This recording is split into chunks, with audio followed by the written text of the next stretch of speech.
G'day, it's Mark and welcome back to the channel, and in this episode we look at Chrysler's VE Valiant, Car of the Year.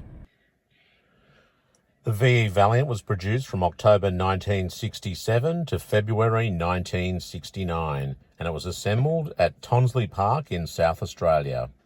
The VE replaced the previous VC model, and the premium model that was known as the Valiant V8 was now known as the Valiant VIP. The V8 engine was now available as an option across the range. The model range consisted of sedan, station wagon, and a two-door utility. The sedan was available in base form VE M41, Valiant Safari Wagon VE M45, Valiant Regal Sedan VE H41, Valiant Regal Safari Wagon VE H45, Valiant VIP Sedan VE P41, Valiant VIP Safari Wagon VE P45, Valiant Utility VE L20, and Valiant Wayfarer Utility VE M20. The utilities trailed the sedans at launch and were introduced in May 1968. Engine choices were the 225 cubic inch slant 6, 3.7 litre capacity, or optional now across the range was a 273 cubic inch or 4.5 litre V8 engine. Transmissions were a 3-speed manual on the column, a 3-speed automatic on the column, or a 3-speed automatic floor shift. Dimensions of the car were length 193.7 inches or 4,920 millimetres for the sedan, width 69.7 inches or 1,770 millimetres, that's again for the sedan, a wheelbase of 108 inches or 2,743 millimetres for the sedan, and height was 55 inches or 1,397 millimetres. Curb weight for the sedan was 2,950 pounds or 1,338 kilograms. That's for the base model. Obviously, once you ordered V8 and other options, the weight would increase. A Dodge variant of the Valiant Ute was also available, and the code for this was VEE20. Unlike the Valiant and Valiant Wayfarer utility, which had a chrome grille and bumpers, the Dodge model had painted grille and painted bumpers. The VE Valiant was larger than any previous Valiant model, and styling was based on the US Dodge Dart and Plymouth Valiant models, with no body panels carried over from the VC Valiant. While the styling from the A-pillar back was Australian influenced, sheet metal forward of the A-pillar and bonnet was that of the US Dart Valiant models, with the exception of the grille, which was convex on the Australian models as opposed to concave on the US models. Also new in the VE range were dual-line brakes, double-sided safety wheel rims, front safety belts, and power-assisted front disc brakes on V8 models. The Valiant VIP luxury model was offered for the first time, and the new model featured a V8 engine, automatic transmission, power steering, front disc brakes, and reclining front seats. A 145 horsepower, 225 cubic inch, 3.7 litre straight 6 or slant 6 was standard. A 160 horsepower, 225, 3.7 high performance straight 6 or slant 6, and a 195 horsepower, 273, 4.5 litre V8 were available as options. The VE being the first series to be offered with a choice of 3 engines. The VE Valiant was announced as the winner of the 1968 Wheels Magazine Car of the Year Award. The optional higher performance slant 6 featured a twin-barrel carburetor, revised camshaft and exhaust system. Other improvements made over the previous model were the introduction of a 64-litre, 14-gallon fuel tank, shorter gear level throw on the manual gearbox, relocation of the dip switch from under the brake pedal to the high left of the firewall, and the windscreen wipers were finally located on the engine side of the firewall, greatly reducing noise. All models benefited from the additional safety feature of dual-line brakes with a tandem master cylinder and double-sided safety rims, as I mentioned earlier.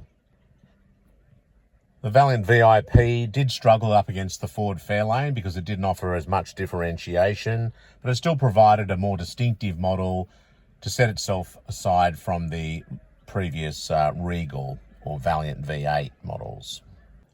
A couple of things I remember about the VC Valiant was Dad bringing one home from work. That was a very exciting event, white with a red interior.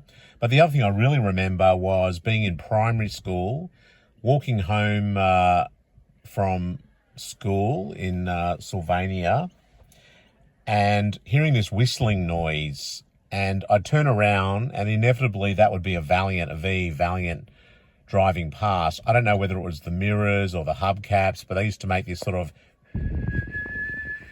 noise as they went past. It'd be interesting to see if anyone else knows what made that noise. Was it even was there a bonnet or a hood emblem that did that? I don't know. But I just remember as a kid, I'd walk along and I'd hear that noise. I'd think, oh, that's a Valiant. The V Valiant was certainly a good-looking car, nice crisp styling. It would have been up against, I guess, the HK and HG, I suppose, Holdens, and also the XT and XW Falcons. But the Valiant sort of appeared to be a bigger, larger car, quite formal in its styling. And I think that worked well in terms of Chrysler positioning the car as a little bit more upmarket than the Holden or Ford. I also quite like the rear tail lights. If you look at some of the full-size Plymouths, you can see very, very similar tail light theme being shared by the North American Chryslers as well. I think it would have been good on the VIP, on the sedan, where you've got those tail lights and you've got that chrome that sort of follows through across the boot area or the trunk area. If you could somehow maybe fill part of that in, even at the top, with sort of a red tail light lens or something like that, even if it didn't illuminate, I think that might have actually made the car look a little bit more differentiated and a bit more upmarket compared to the standard cars, and just to better compete with the Fairlane.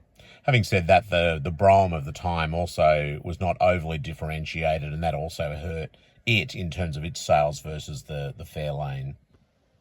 One thing to note on the manual transmission models as well was that the gearbox was all synchromesh on all gears. As part of national safety regulations, the cars also had windscreen washers and 2-speed wipers that became standard, as well as the front seat belts and reversing lights. 4-door armrests and a vanity mirror on the passenger side visor also helped enhance its exclusivity compared to competitive models. The VIP wagon swapped its bucket seats for a bench with armrests, and its cargo area was carpeted and included remote operation of the rear tailgate window. The base price of the Valiant was $2,490, and if you bought a Regal, that went up to $3,050. And to justify the extra money, Chrysler included the 3-speed TorqueFlite automatic transmission, a heated demister with blower fan, carpets, satin trim dash, external embellishments and courtesy lights, including one in the boot.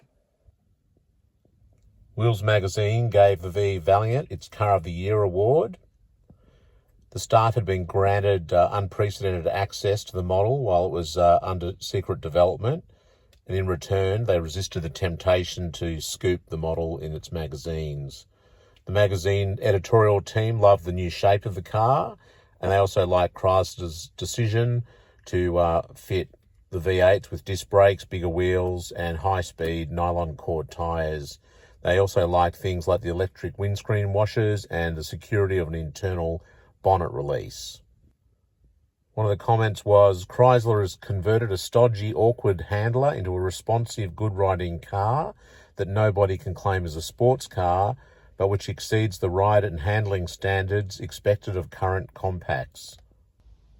Modern Motor magazine liked the size of the boot and said it was appreciably bigger and useful in shape, and they described the TorqueFlite automatic as still the best in the business. The VE Valiant was the second most popular model compared to the most popular, which was the VJ. A total of 68,688 VE Valiants were built prior to its replacement by the VF Valiant in March 1969. Well, hope you enjoyed that episode on Chrysler's VE Valiant. Certainly a car I really liked when I was a kid. I remember them quite well. I remember Dad brought one home from work, and we had an XL Falcon station wagon at the time, and I thought, oh, you should buy one of these, Dad, and trade it in. I thought that was a very American-styled vehicle. So anyway, I hope you enjoyed the episode. Please give it a thumbs up, hit that subscribe button, and I'll see you next time. Thanks for watching. Bye.